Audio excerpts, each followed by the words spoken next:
Ever walked into an old British house and felt like the walls were trying to tell you something? They are. Tucked away in the corners of these buildings are dozens of little clues to a life you've only seen in movies. These aren't just quirky features, they're whispers from the past, hiding in plain sight. From strange metal circles in the pavement to windows that can't see, each one is a piece of a puzzle. So, let's play detective. We're about to uncover 30 secrets that will change the way you see old homes forever. Get ready, the tour is about to begin. The natural fridge, the pantry. Before the hum of a refrigerator, the pantry was the heart of the kitchen's survival. It was a walk-in cooler, cleverly built on the coldest, north-facing side of the house, with stone shelves that stayed chilled all year and a tiny ventilated window. It kept butter, milk, and meat fresh. It was a masterpiece of design, no electricity required. The ghost windows. Ever seen a house with a perfectly framed window that's completely bricked up? It's not a mistake. It's a tax dodge. Back in the day, the government taxed you based on how many windows you had. It was a tax on daylight itself. The British response? Fine, we'll just have fewer windows. They bricked them up to save money, leaving behind these ghostly outlines, a permanent protest written in stone. The silent servants' bells. Before intercoms, there was a far more elegant system. A row of tiny bells in the kitchen, each one wired to a different room upstairs. A gentle pull on a cord in the master bedroom would send a jingle through the house, summoning a servant instantly. It was the original smart home, a complex web of wires that kept the household running in near silence, a constant reminder of who was in charge. The floating picture rails nails in walls were a big no-no in grand houses with delicate plaster. So how did they hang their art? On picture rails. A thin strip of wood running high along the wall was the secret. Pictures hung from elegant hooks and cords, looking like they were floating. It meant you could redecorate your entire home in an afternoon without leaving a single hole. Genius, right? The mysterious coal hole. You've seen them, those small round metal covers on the pavement outside old houses. They aren't manholes for tiny people. They are coal holes, the secret delivery hatches for a home's heating. Imagine the scene. A coal man arrives, flips open the lid, and unleashes a thunderous waterfall of coal into the dark cellar below. It was the sound of survival for the winter, a noisy, dusty ritual now lost to time. The mud-slaying boot scraper. That strange iron loop by the front door? It's not just for decoration. It's a boot scraper. Picture the streets of Victorian England, a sea of mud, horse manure, and grime.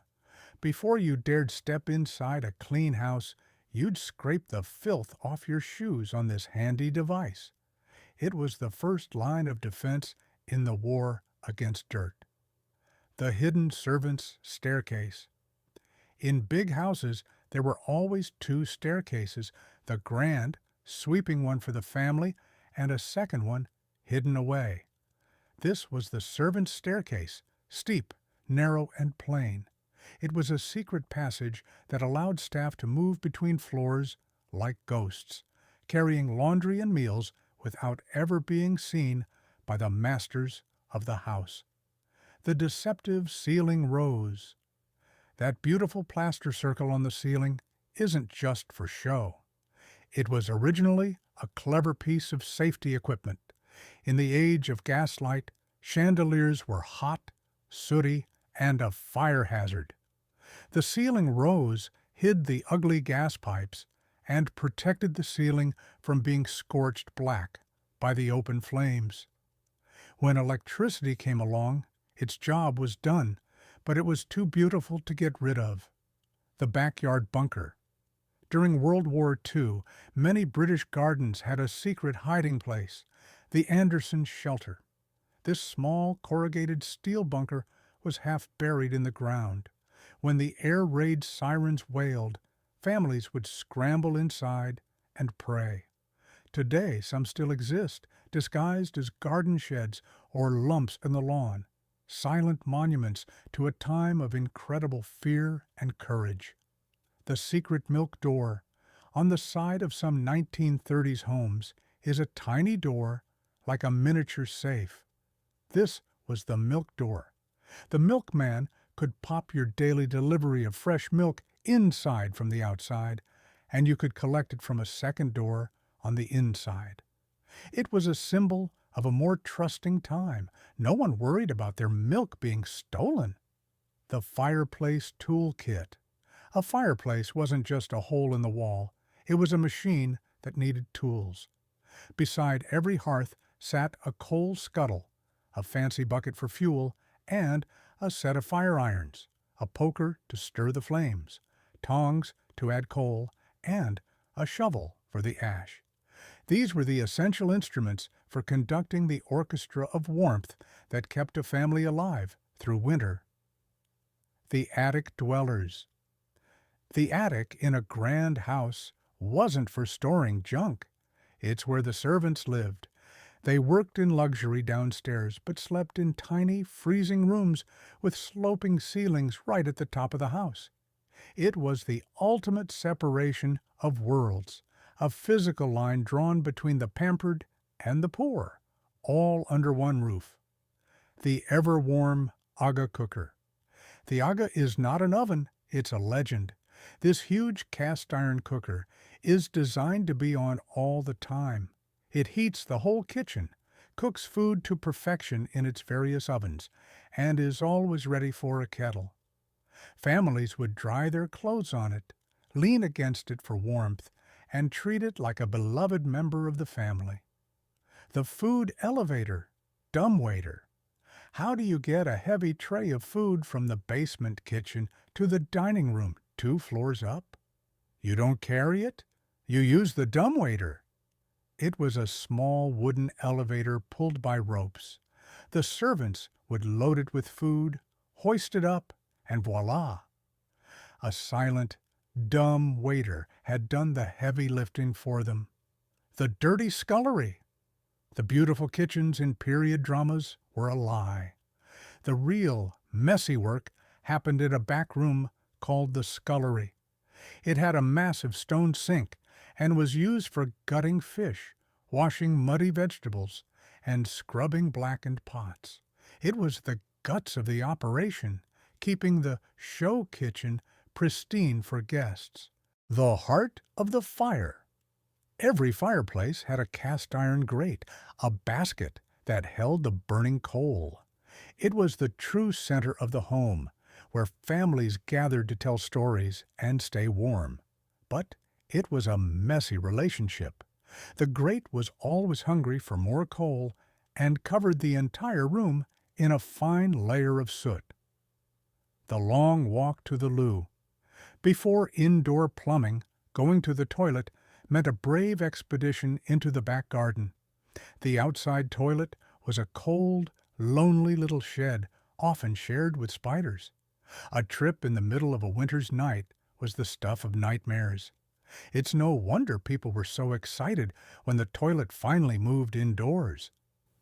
The heavy metal irons ironing used to be a serious workout. Sad irons, meaning solid, were heavy wedges of cast iron heated on the stove. You'd iron with one until it went cold, then swap it for a hot one. There was no steam, no temperature setting, just pure muscle and a high risk of burning your clothes. The squeezing mangle. How do you dry clothes without a spin cycle? You mangle them.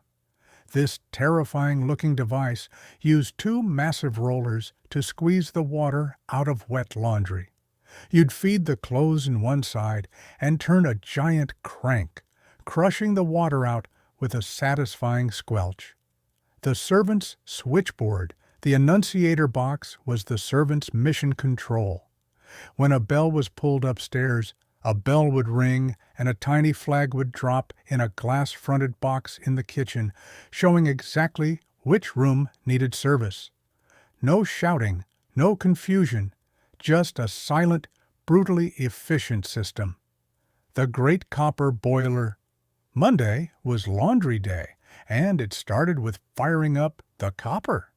This was a huge copper tub built into a brick furnace. Water was heated, and clothes were literally boiled clean, stirred with a giant wooden stick.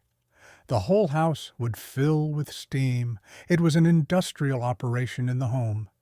The marble cool slab, the secret to perfect pastry and fresh meat in a pre-fridge world. A slab of marble in the pantry. Marble stays naturally cold, acting as a perfect cooling surface. It was a simple, brilliant trick using natural materials to beat the heat. The free water barrel. Collecting rainwater isn't a new eco-trend.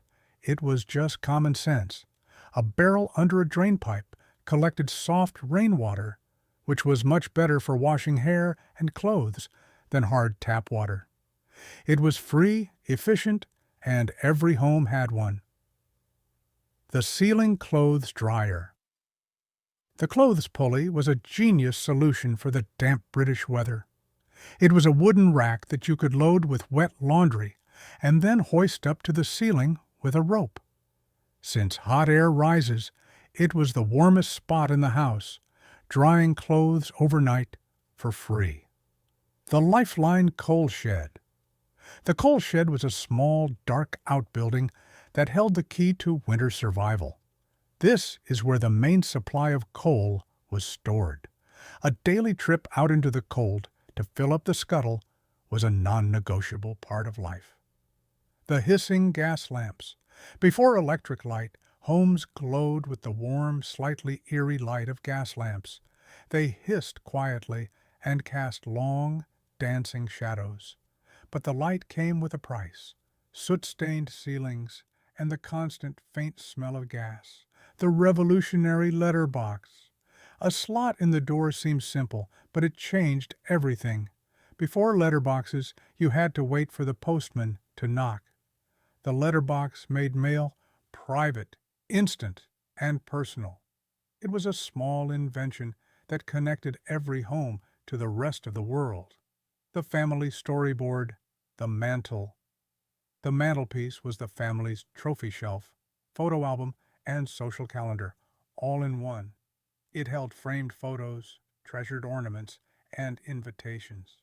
You could learn the entire story of a family just by looking at what they chose to display above the fire.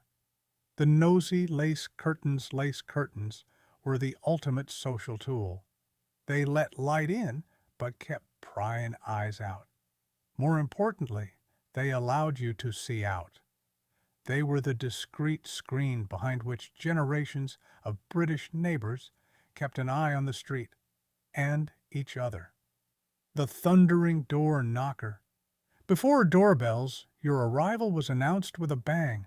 The door knocker was the first handshake with a house. A lion's head roared with importance, while a simple iron ring was humble. Each one had a unique sound, giving every front door its own distinct and powerful voice. So, there you have it. The next time you're in an old house, look closer. That's not just a strange feature, it's a story of tax evasion. That's not just a weird hook, it's a tale of class division. The house is talking to you, and now, finally, you know how to listen. The real secrets aren't in the attic, they're hiding right in front of you.